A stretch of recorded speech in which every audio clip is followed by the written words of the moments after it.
Welcome back to High School Sports Talk on ESPN Radio 94.1, presented by VirginiaPreps.com.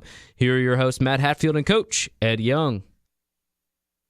We thank War Hill kicker, punter Fletcher Whalen, headed to Brown University, as well as Deep Creek head football coach Andre Twine for coming on the first hour. We have another special guest, Ed, here on the program. He's been on many times before, been in studio as well with a couple of his standout players, many playing at the next level, including a couple on Sundays, in fact, one with the Minnesota Vikings. But we're talking about the head football coach of the 2-0 Lake Taylor Titans, coming off a win last week over Freedom of Woodbridge, 42-28, and they play host to Maury on Monday in a big Norfolk Eastern District showdown. That's Lake Taylor hosting Maury at 6 o'clock on Monday. We say good morning to Coach Hank Sawyer. Coach, how you doing out there?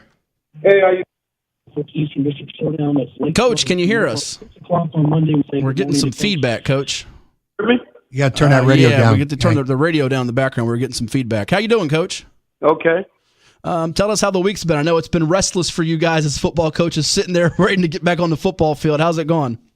Pretty good. It's just that, you haven't been able to practice until we're going to practice today at 2 o'clock. And going to do something tomorrow at 2 o'clock. But the kids are restless, and, they're not used to being inside like that. And they've just been, texting my phone, blowing it up. And, we've had a few challenges over the phone, set up challenge, push-up challenge. So the players and the coaches, we've been doing it back and forth and calling the roll. We challenge everybody to do at least 100. For the coaches, 10 sets of 10, and the players, some of them may can do it 100 all the way through. I don't know.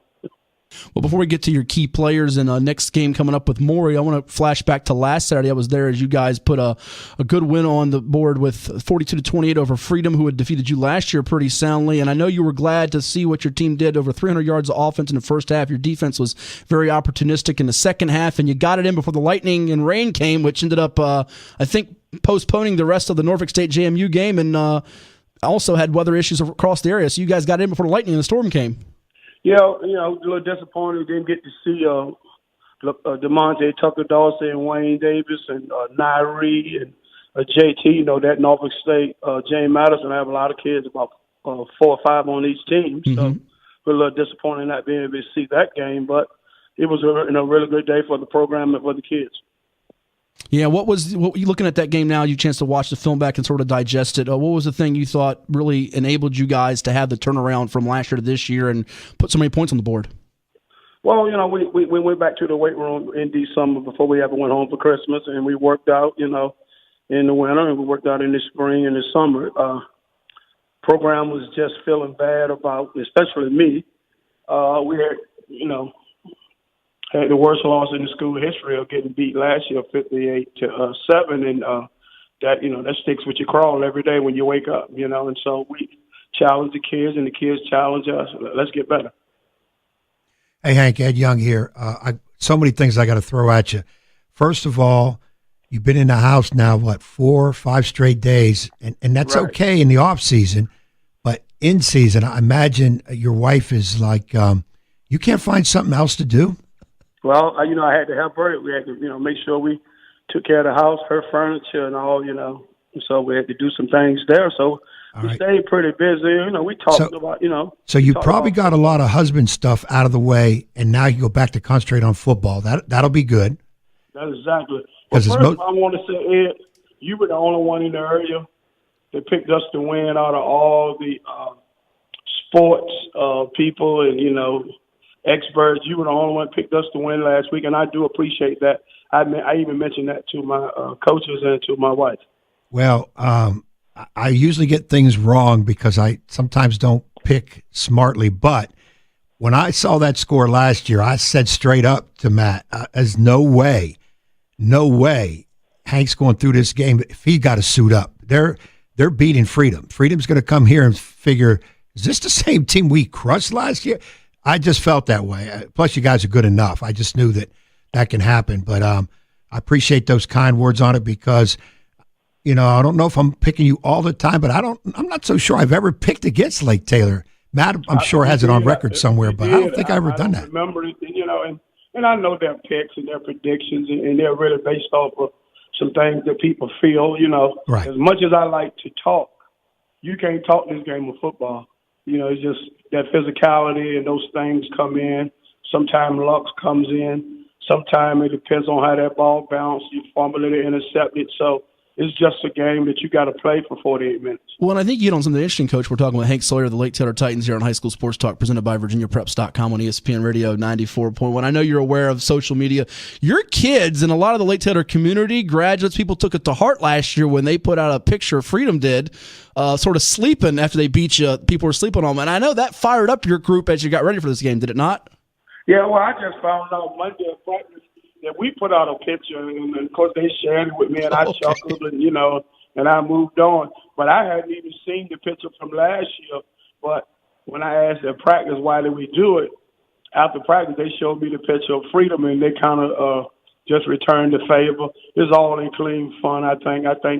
They said they felt like Freedom took it in stride and all. But, social media is out there, and it's out there to stay. And, a lot of people on social media tired of Lake Taylor having success, and half of them tired of us having success, and probably the other half hate my guts. But I can't worry about that. I just gotta keep in me. And one thing, Hank, if people have something against your guts, it's people don't hate losers, so you're a winner. So that's why.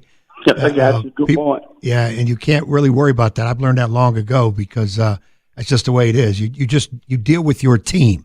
That's your only concern, and of course, family. Exactly. But you deal with your team, and you can't worry about prognosticators, talking heads, predictions, and what people's opinions are. Because the bottom line is, when it's all said and done, as head coach, we are responsible for our program. That's exactly correct. Well, both of you guys know this because you're both sort of cut from the same cloth. People don't like always being outspoken and honest, and both of you guys are very outspoken and honest about how you feel about things, and oftentimes it's the case. Another good point. We're talking with Coach Hank Sawyer of the Lake Taylor Titans here on ESPN Radio 94.1. They take on Maury on Monday, 6 o'clock at Lake Taylor High School. Let's chat about some of these key players for you, offensively then defensively. Jeff Foster at quarterback running the veer for you. Did it with a great precision, over 200 yards passing in the first half last week. You got a couple of good running backs, including Malik Newton, the sophomore, who was just strong as a bull. And then those offensive linemen, I felt, Coach, you told me if I'm wrong, but that was the difference this year, having a healthy line, an experienced line from last year. You got Denzel Yule back, Darnell's younger brother, Tavion Copeland, and others that were really solid in the trenches to go with. Also a big playmaker at wide receiver in Javon Harvey. Yes, our offensive line, Fats, Bird, Denzel, Ewell, Tavion Copeland, Jay Sean Brown Houston, and Patrick McEachin, and of course, our tight ends, Akeem, the Dream Wright. Those kids are just very special, and they are all returning starters, and they're getting some things done for us on the offensive line. And we got a lot of work ahead of us because their last week's game really exhausted them. Because I don't know how many of you got a chance to really look at Freedom. They weren't big. They were huge, Bunch of linemen, 6'4", tilting the 300-pound scale. So in defensive linemen, they were huge, 6'4", tilting the 310-pound scale. So took a lot out of us. Well, and big number 77, Joshua Fuga, going to Temple. He was a horse on the trenches for him. I felt like, too, you guys, we sort of touched on it briefly, maybe decoy isn't the right word, but people gearing up to stop Malik Newton. You guys aired it out a bit, which showed the balance in your offense. And with them missing a key defensive back, you guys said, hey, we're going to take advantage of that weak spot. And what teams will try to do to you guys did to them in Freedom, I thought, this year. Well, that's true. They had a kid missing, and, I can't really concern myself with that because we had key kids miss. You're always going to have somebody missing every week or not up to par. You just got to get your football team ready to play football. And more importantly, I've been telling the kids this year, in the game of football, some mistakes going to be made. Let's cut down on them. Let's talk life to each other, and not get on each other and just keep playing. It really has to be team with all of it. Now, Hank, what about on the thing I know you guys for, at least when I hear Lake Taylor football, Hank Sawyer's name, your defense. Is your defense where it needs to be right now, and who's spearheading that for you? Well, we know because we're making some mistakes and we're trying to get in shape. And, we have missed a lot of time on the field, maybe not at practice because we've met in the gym or at the sportsplex in the film room, but we've missed some time on the field in preseason because of the heat element and the rain and the lightning. And so we're trying to get that back and get into some kind of shape. But, I have a bunch of guys on defense. The secondary, it starts with President Vaughn Harvey, Raylan Manley, Dominique Daniels, Pierre Roster, and Dominique McNair. Those guys are really doing what we asked them to do in the secondary. And my linebackers, Corey Holloway, Akeem Wright, Fats Bird, and Malik Newton, they play on offense too. And then in the front, you have Keontae Welsh, Tucker Dawson's younger brother, Tyreek Tucker, and then Tavion Copeland. Those kids are just, playing off of each other and just trying to understand what it means to play team ball. If someone else is depending on you besides yourself. So we're pretty happy with them right now. Now, listening to you again, you have a lot of your guys going both ways. With how the season is going, 3 games in the next 10 days, does it concern you playing guys two ways? It concerns me a lot. But the one thing that I would say on my 20 years here at Lake Taylor, these kids will do whatever you ask them to do. And so while that concerns me, they're trying to get themselves ready for that, for that battle and for that focus. We're never going to have more than 36 to 40 kids play football here for a lot of reasons. Some of them could even be me, how demanding, and my coaching style, how demanding we are and how hard we are working. But, the 3 times that we've been in the state championship game, in 2012 we had 33 players.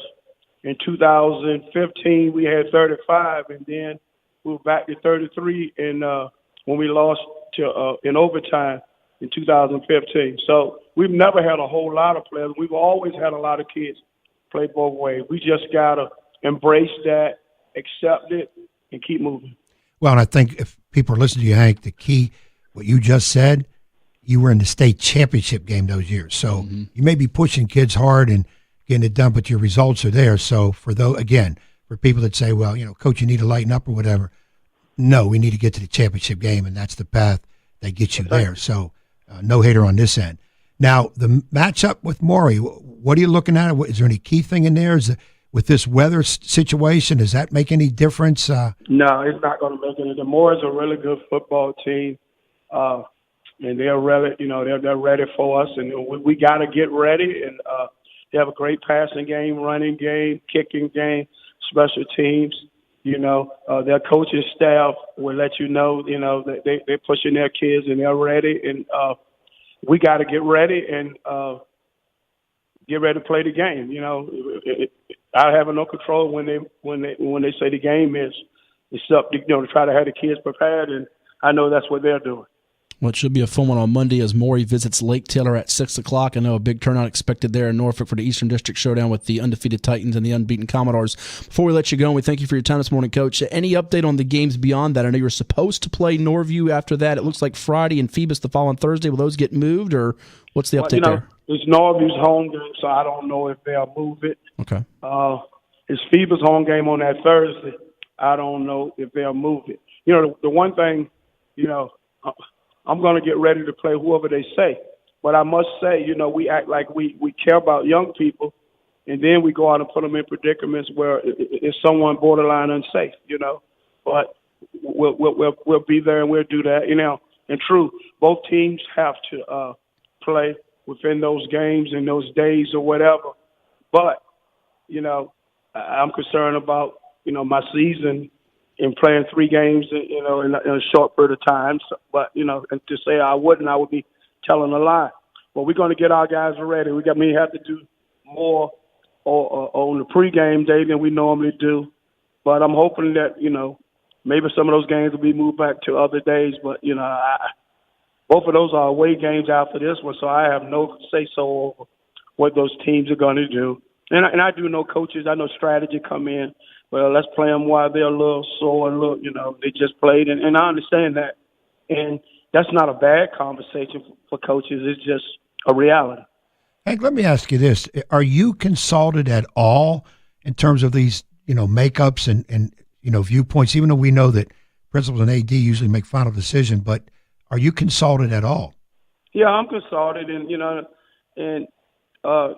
my principal, she wants me to make what's best for the team. And to play, if we can play Monday, that situation will be better for my team than playing a Tuesday or Wednesday. So sometimes with the scenarios, you got to take what's the best one that fits your team. Every coach do, and see what you can get. Well, Coach, we're looking forward to it on Monday. Lake Taylor hosting Maury and some other big games on the horizon as well. Best of luck to you on Monday night, and we'll talk to you soon. Well, thank you, guys, and it's a privilege to have me on. A lot of people don't like to hear me talk.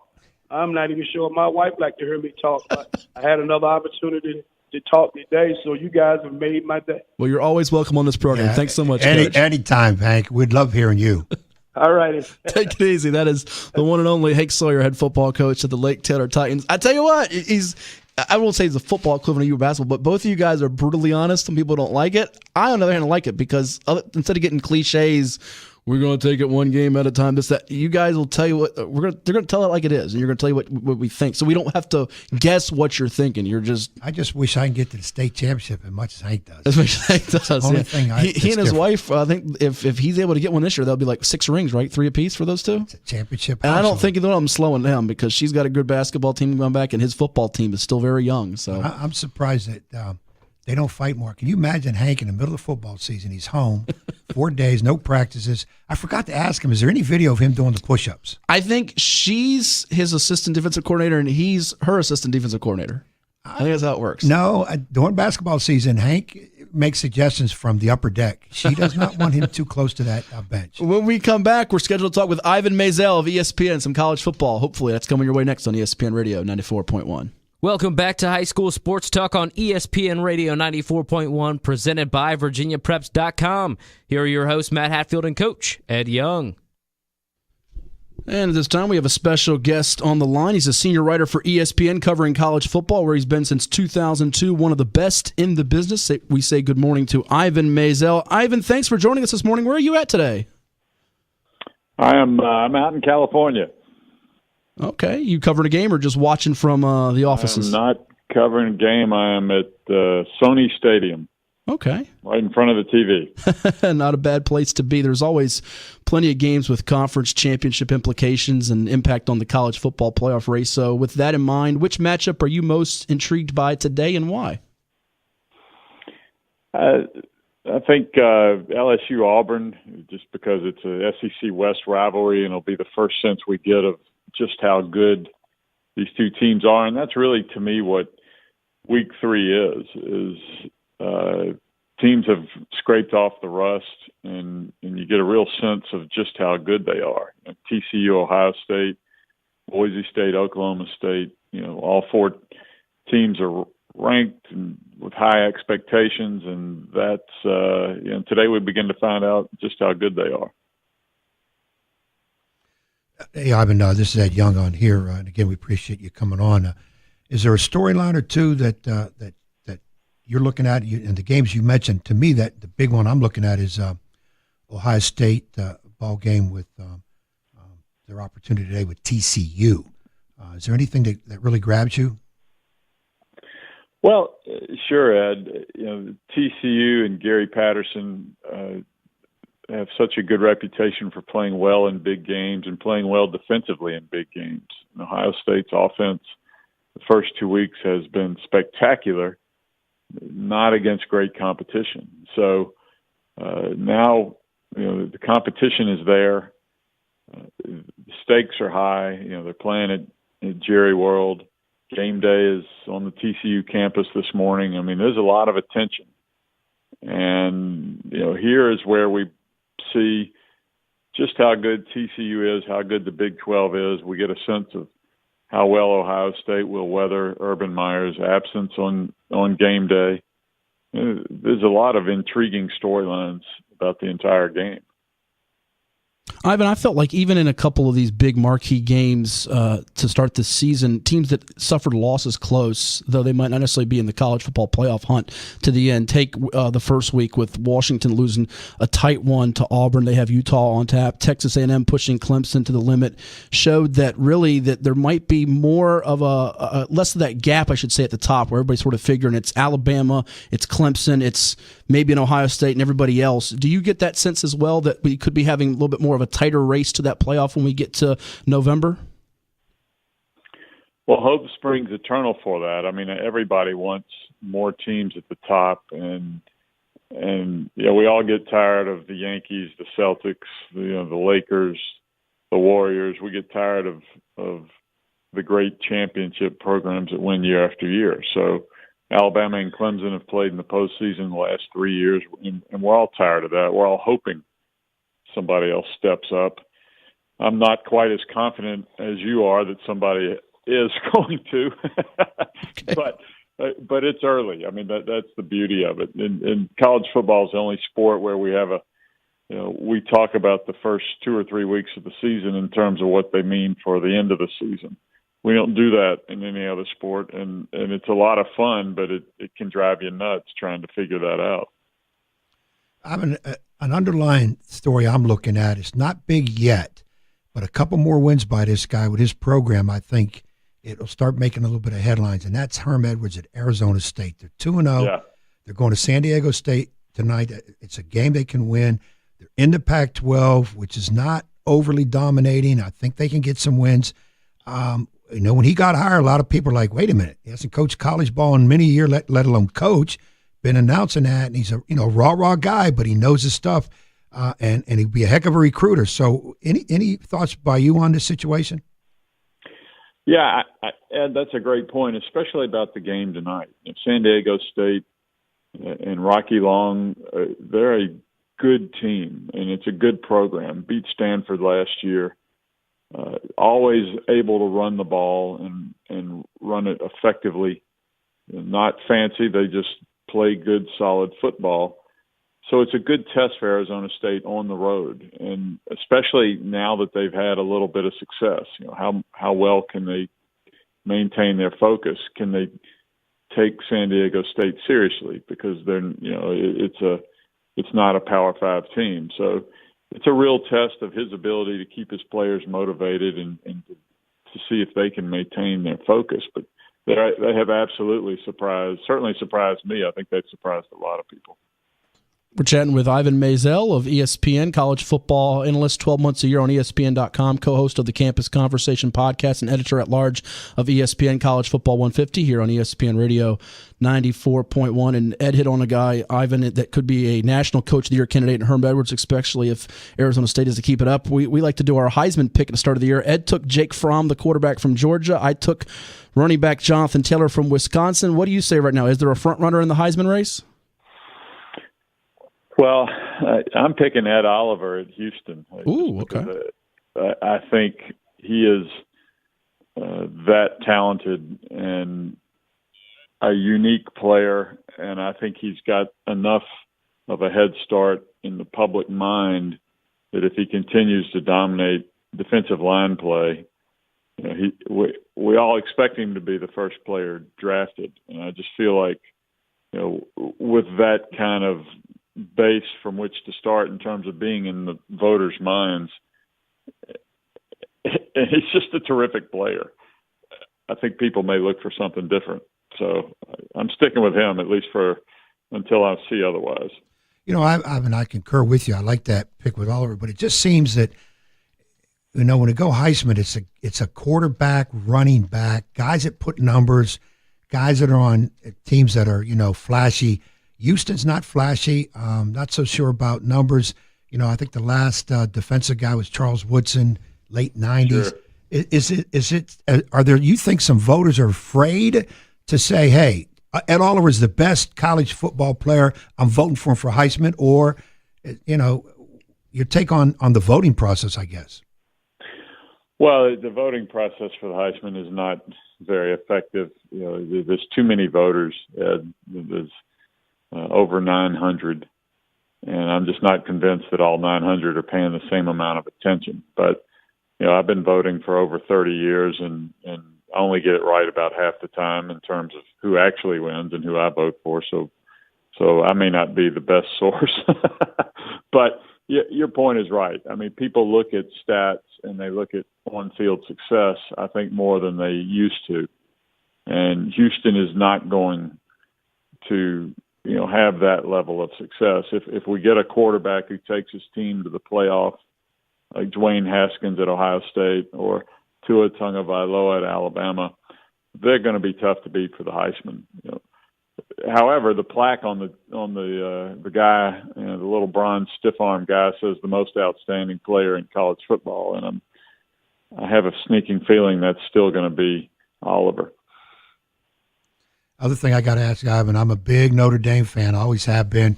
Of course, Notre Dame isn't quite what they used to be, but your take on this year's Notre Dame outfit?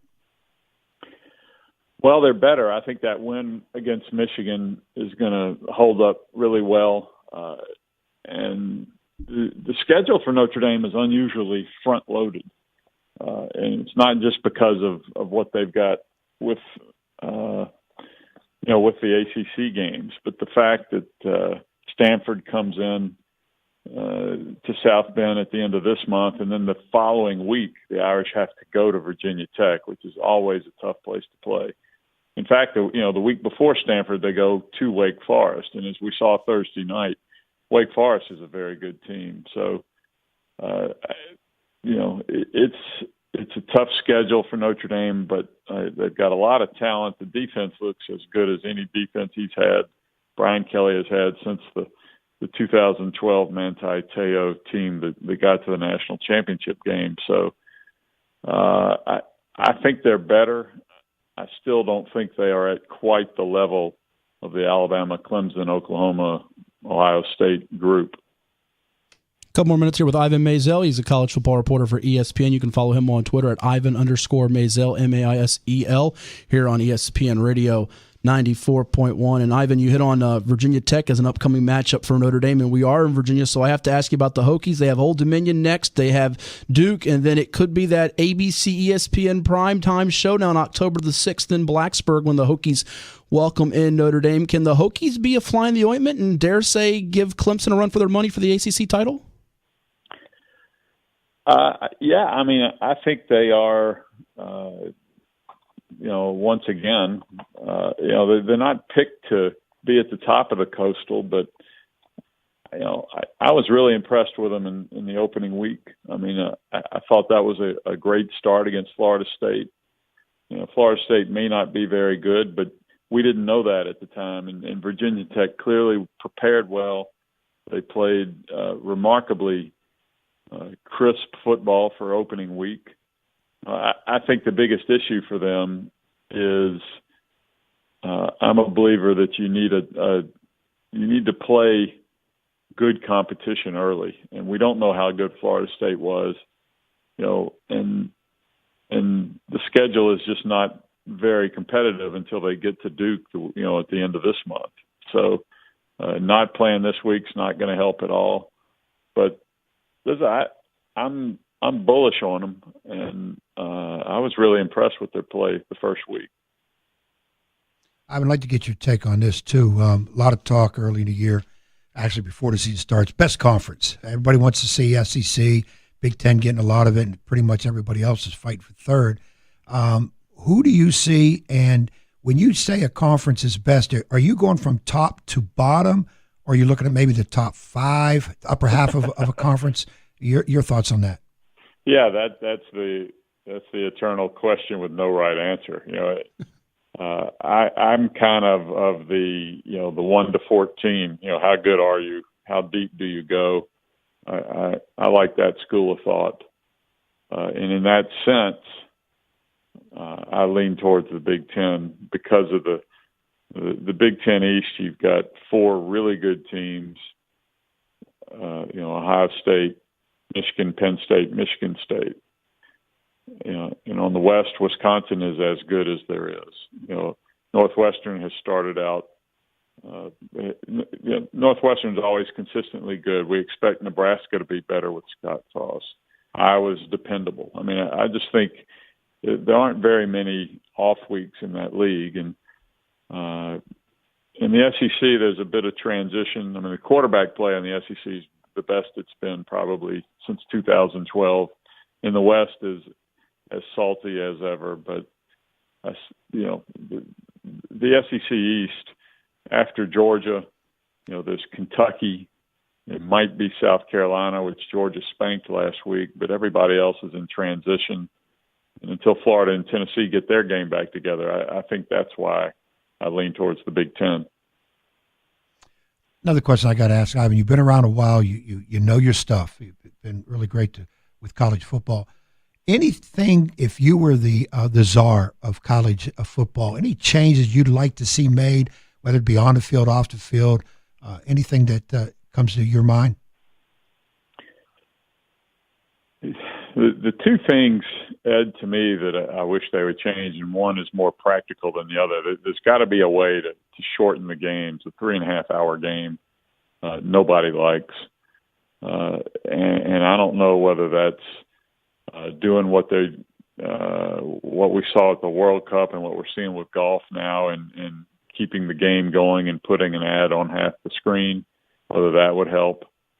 It's tough to do with football because you need all of the horizontal space on the screen to really see the game. But there's got to be a way to shorten the game without taking plays away. And the other thing is just a pet peeve of mine that will never change, but I don't like the overtime system. You're a coach, and you know how important special teams are, and we always hear that it's 1/3 of the game, and then we get to the overtime, the most important part of the game, and we don't let special teams play anymore. I've never quite understood that. I wish they'd adopt the system the NFL has, but that's not going to happen.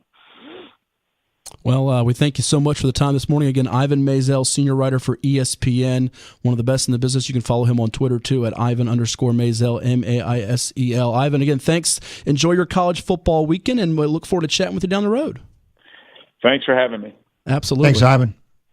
And it's Ivan Maisel from ESPN and ESPN.com with us this morning here on High School Sports Talk, presented by VirginiaPreps.com. A lot of knowledge, a lot of insight there. And, I was a little surprised he chose the Big Ten over the SEC, but no disrespect, Kyle, wearing his Tennessee shirt today.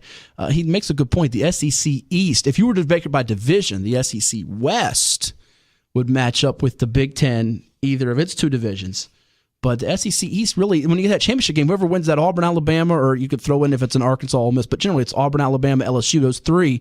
Whoever comes out of there is going to beat the SEC East, whereas in the late 90s, early 2000s, when you had the Peyton Manning, T. Martin run of Tennessee, you had the Florida, Tim Tebow, Percy Harvin, Urban Meyer run there, Chris Leak before him at quarterback. You had that run there where the SEC East was on, I thought, equal footing or even better footing than the SEC West. Not so much the case since Nick Saban's entered Tuscaloosa.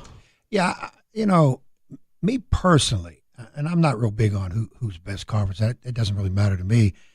I lean towards the Big Ten only because he made a good point. I think four of the top 11 teams or top 10 teams were Big Ten. Yeah. Now, I like to pick a conference strength based on top to bottom.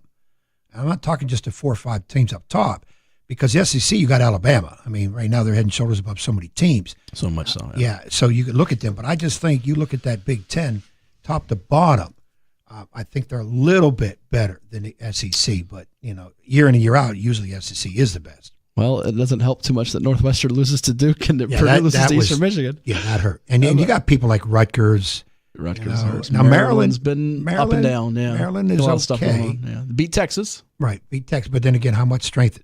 Texas ain't what Texas used to be. Just like Florida's not what Florida's used to be. They got to get back to that level. And the Pac-12 never gets any respect whatsoever. Even in basketball, it really doesn't. And they've got tremendous athletes. Utah's a good sneaky team. They can beat Washington today. Right, and I think a lot of times people forget Utah is in Pac-12. Well, and we do a lot with the recruiting world. In this part of the country, it's hard to get much talk about the Pac-12 because how many kids from here go to Pac-12 schools? Very few. We've talked about a couple. You've had Shannon Evans. Jason Lewis went and he came back. And most of the kids, if they're a big-time kid, they're either staying in state, generally going to a Virginia Tech, or many of them are now going out of state. It's been Florida State. It's been Ohio State. It's been Penn State. That's been that run of schools. Obviously, Cam Kelly's going to Auburn from Oscar Smith. So it's generally one of those big schools in the Big Ten, ACC, SEC. Really not even many in the Big 12 for that matter either. Yeah, I think if you're a 4 or 5 star kid. The Pac-12 has this small reputation of softer kids. I've heard this underlying tone, both football and basketball. The California, the West Coast kid, surfing dude.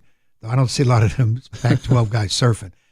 They're not the smash mouth Big Ten or the SEC, the gazelle athletes from Texas, Georgia, Florida. I think somehow people put that in there and they feel like in the big games those teams are going to wilt.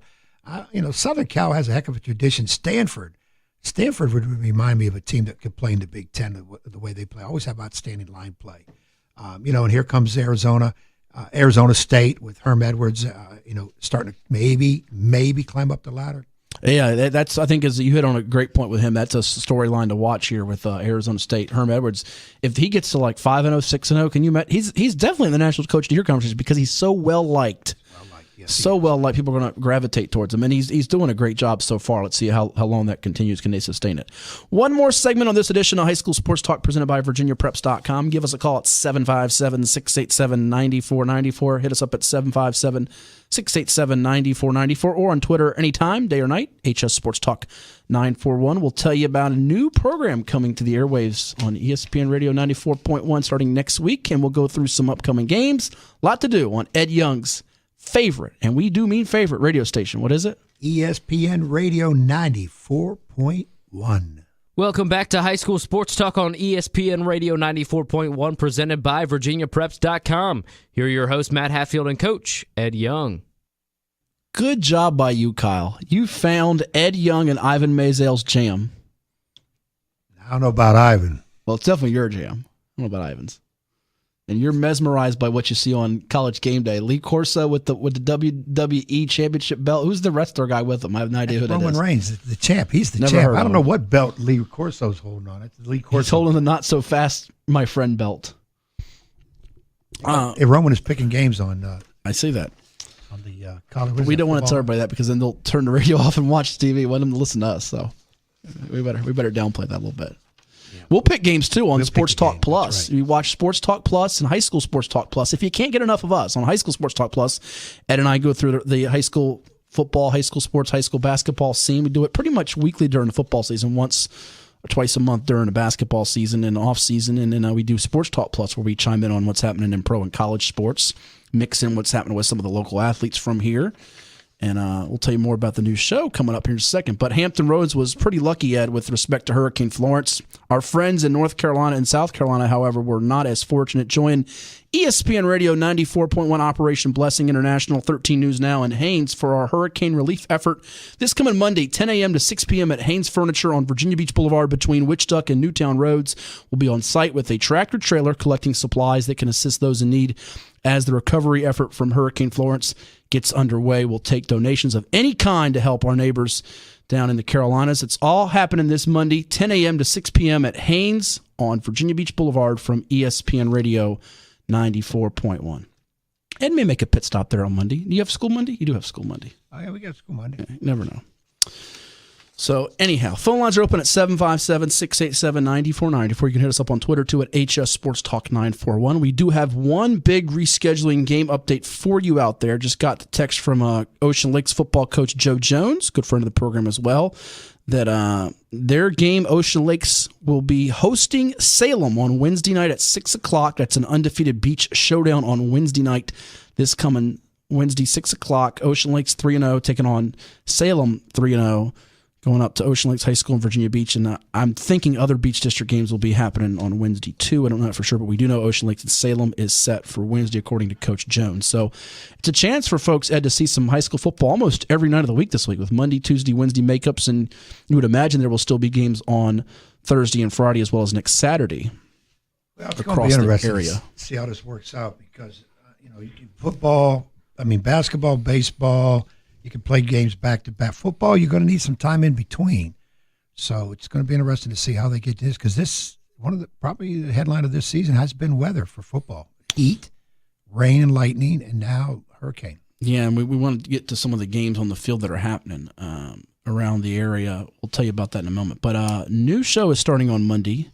Yours truly will be behind the mic on it starting Monday. It's the 757 at 6. We're going to focus in on what's happening in the world of local sports, college sports, throw in some high school every now and then, but it'll mostly be about local sports, a lot of the local college programs and college programs around the state. Some of the athletes will get on, some of the athletes that have played professionally and are playing collegiately, and even a couple will sprinkle in high school big recruits on that program. It's the 757 at 6. We're going to run it Monday through Thursdays, 6 to 7. Yours truly will have regular contributors such as Kyle Hightower and Thomas Simmons. Our producers will be regular contributors on the program, as well as you to coach Ed Young periodically. So we're looking forward to it. So everybody that tunes in on Saturdays, it'll be a different show than the Saturday show. So we want to point that out. It won't be the identical type of show. We'll mix it up. We'll have some things along the way. We don't want to give away all the secrets and surprises, but so that's coming up. It's going to be weekdays following the Nick Cattle Show. It's the 757 at 6, starting every Monday through Thursday at 6 o'clock till 7. Well, sir, to you I say congrats. You are now going to be in prime time during the week. It's going to be nice. Haven't been there since the old VirginiaPreps.com era, which was shifted to weeknights briefly for 1 year, and then we went back to weekends. So congrats to you on getting that, and also congrats to the powers to be to allow it to happen. I'm thankful to you and the powers to be to allow me to spew my knowledge of, or lack thereof, a few days a week, maybe, if I can make it out here. The big thing is with basketball coming up, I'll be tied up, but I'm happy for you, and I'm really thankful and very appreciative to the powers to be for allowing you to have that situation and coming right after Nick's show. And Nick does a great job on his show with a lot of the primetime stuff too. So it'd be nice. So the listeners, I know I've been asked by some listeners if, hey, you guys can ever do a weekday show. Well, guess what? We do. Matt's going to spearhead it. I'm only going to be on once in a while because this is his gig, and I just want to come in as a guest here and there. Well, it's the listener's show. We want to point that out. This is going to be for you, the listening audience. It's your show. It's a local show. We're going to highlight that.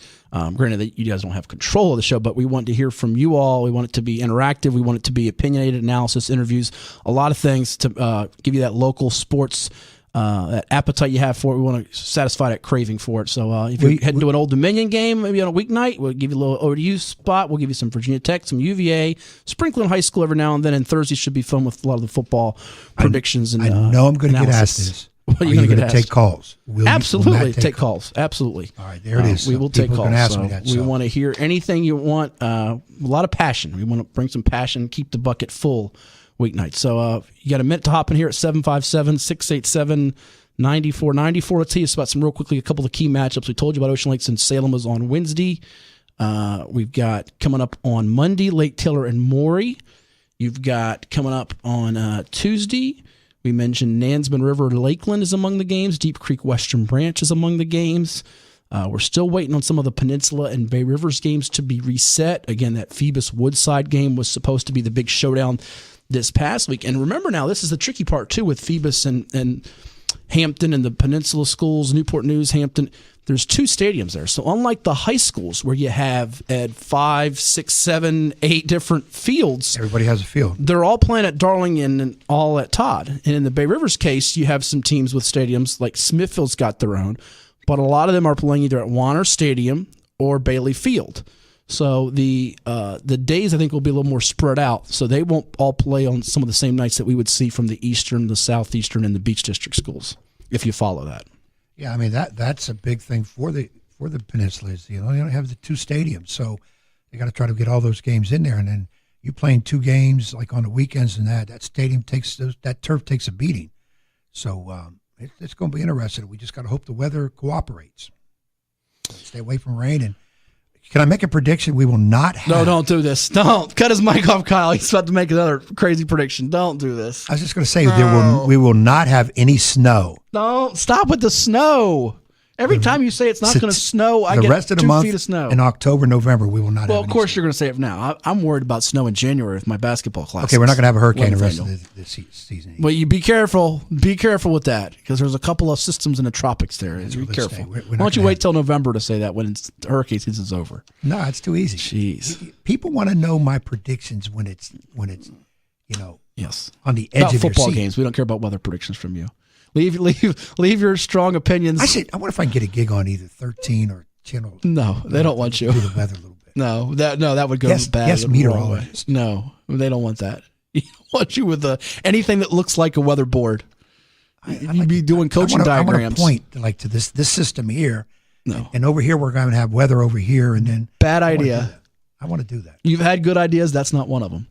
We thank our guest this morning, Ivan Maisel of ESPN College Football Extraordinaire, Hank Sawyer, Lake Taylor head football coach, Andre Twine, Deep Creek head football coach. Both of them are undefeated. They'll be in action this coming Monday and Tuesday.